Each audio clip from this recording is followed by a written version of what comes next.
Hello. The following information is being presented as part of the Governor Mifflin Area Citizens Academy that was developed by the 5 communities and school district in the Governor Mifflin area. The 5 communities in the Governor Mifflin School District include Brecknock Township, Cumru Township, Kenhorst Borough, Moulton Borough, and Shillington Borough. The following information is being presented in order to provide you with a better understanding of the organization and operation of the local units of government in the Governor Mifflin area and to help you become more involved in your local community. We hope you find the material helpful, and a copy of this recording may be obtained at any of the municipal offices or the school district administration building. The Governor Mifflin Area Citizens Academy is made possible through a grant from the Russell L. Hiller Charitable Trust Fund of the Berks County Community Foundation.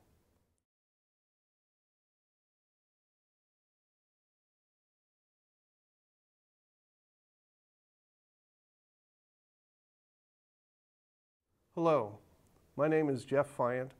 I'm chairman of the Brecknock Township Board of Supervisors and also chairman of the Governor Mifflin Coordinating Council. I would like to talk to you today on finances for a township of the second class. I think an appropriate place for us to start is with the budget. The budget is the framework that we have to operate with as a township, which concerns all of our expenses and our income that is generated for the township.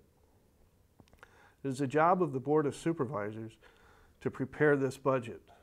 This is a process that we normally start sometime in October. We will have a series of public meetings.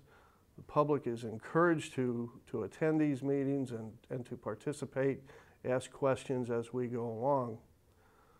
We must have our budget prepared by the end of the year.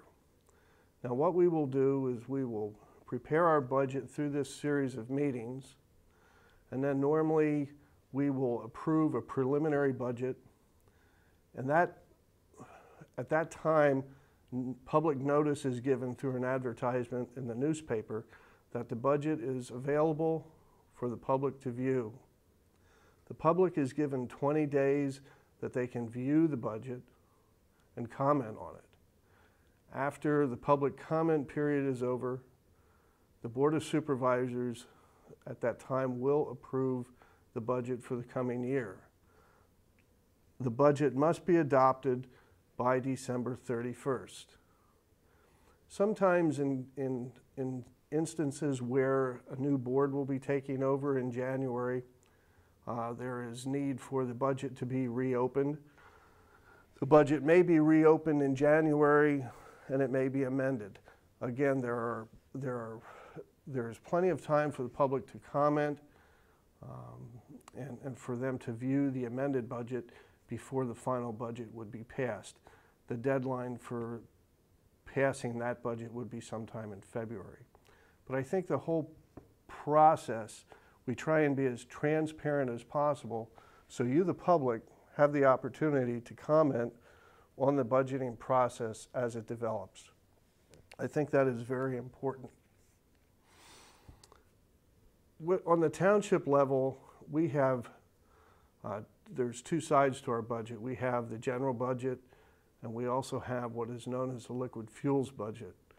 I'll spend the most time talking about the general funds budget, but I would like to mention the liquid fuels budget. Liquid fuels is funding that is provided to the municipality from PennDOT. It is based on the number of miles of road that we have in the township and also the number of citizens that we have living in the municipality. There are many strings attached to this money. This money is used primarily, as you can imagine, for repair and maintenance of our roads in the township. Strings that are attached is PennDOT watches over this money very closely. There is a PennDOT audit that happens with the liquid fuels account every year to make sure that the money is spent in a way that PennDOT approves of it. Some things that we can do with this money would include paving of roads.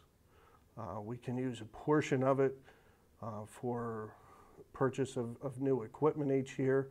I believe it's 20% of the money could be used towards purchase of new equipment in a year's time. And again, this money this account is audited by PennDOT on a yearly basis. So there is very close tabs kept on it. Now I'd like to talk to you a little bit about the general budget.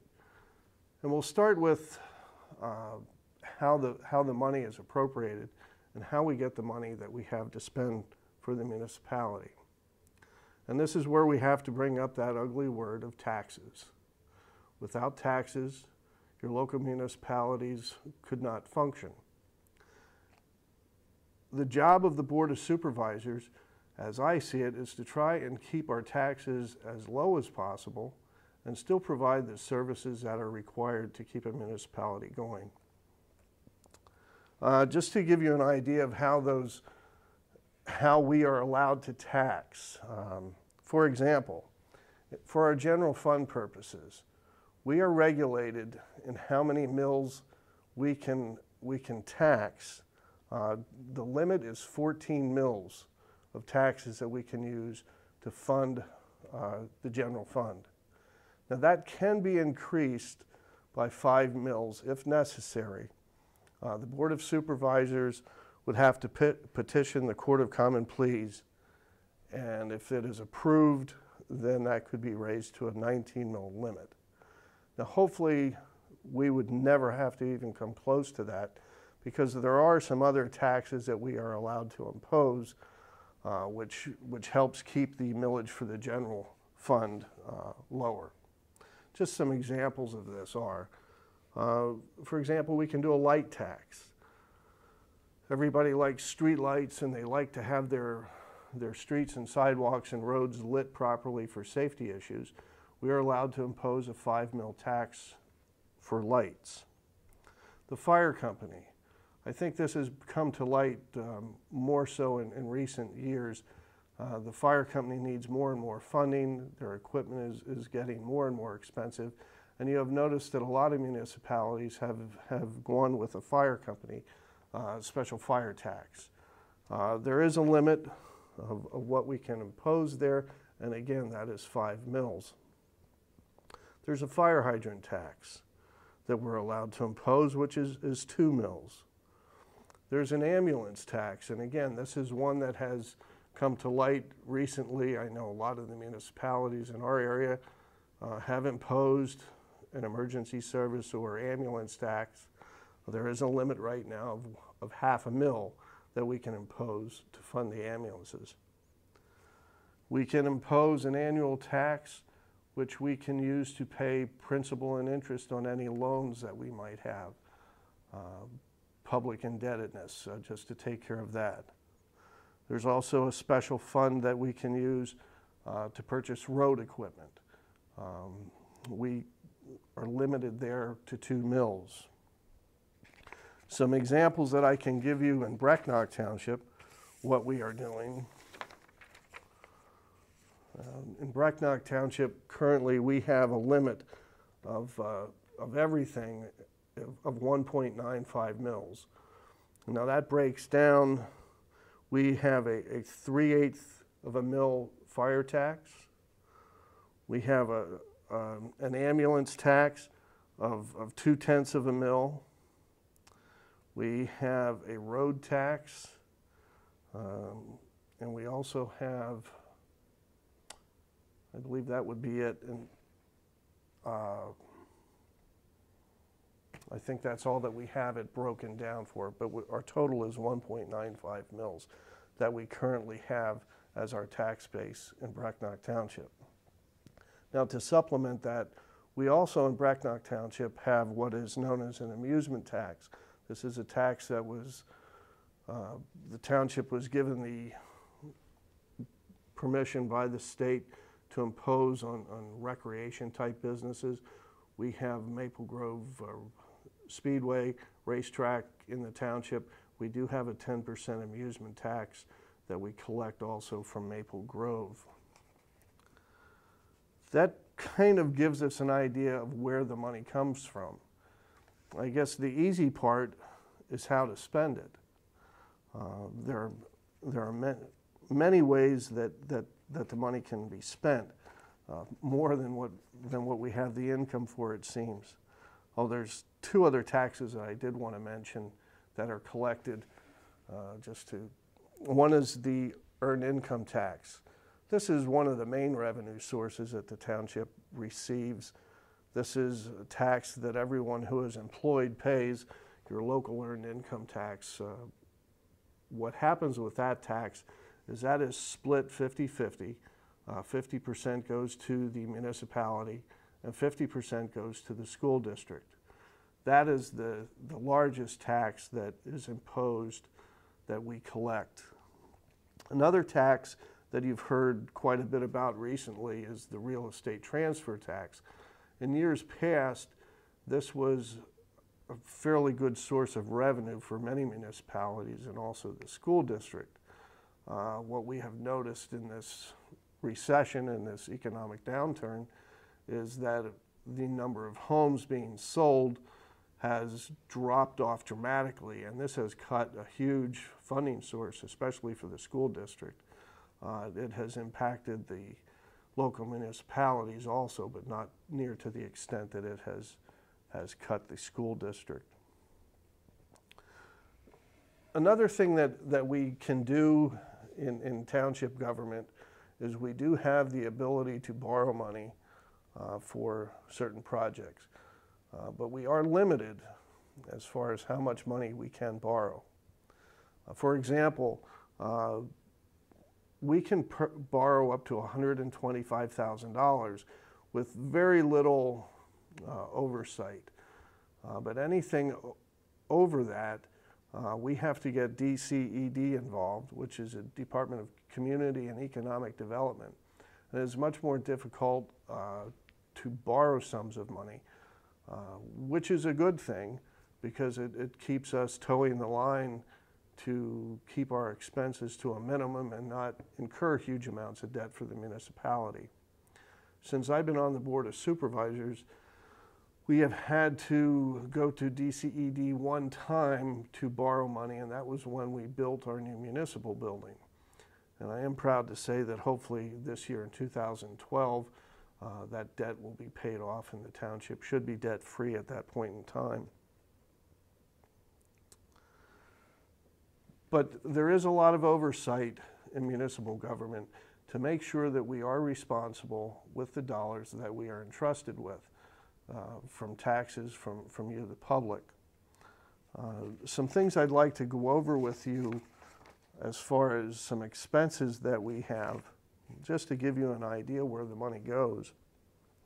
I think that for us, the largest percentage of our budget each year goes to public safety in the form of the police department. The police department will take almost 40% of our budget in 2012. That's a huge amount of money, and we are very careful in how this money is spent because it does represent a huge part of our budget. Roads will spend approximately 25% of our budget on the maintenance and construction of roads. Right now we're also hearing quite a bit about pension fund contributions. As the pension obligations increase, the latest figures I have here with me are from 2010, and our pension fund contribution was approximately 7% of our budget. That will increase a little bit in the coming years. It's not a huge chunk of our budget at this time, as our pension obligations are rather few in the township. We've had debt service of a little over 5% of our budget. Our building expenses, this would be the maintenance, electric bills, that type of thing, utilities for heating, air conditioning, approximately 1.5%. Our recreation budget for 2010 encompassed approximately 0.5% of our budget. Then there's also library contributions. The fire company, for example, took approximately 9% of our budget that year. Insurance premiums, 3%. General government, and this was paying salaries for the Board of Supervisors, the secretaries, solicitors' fees,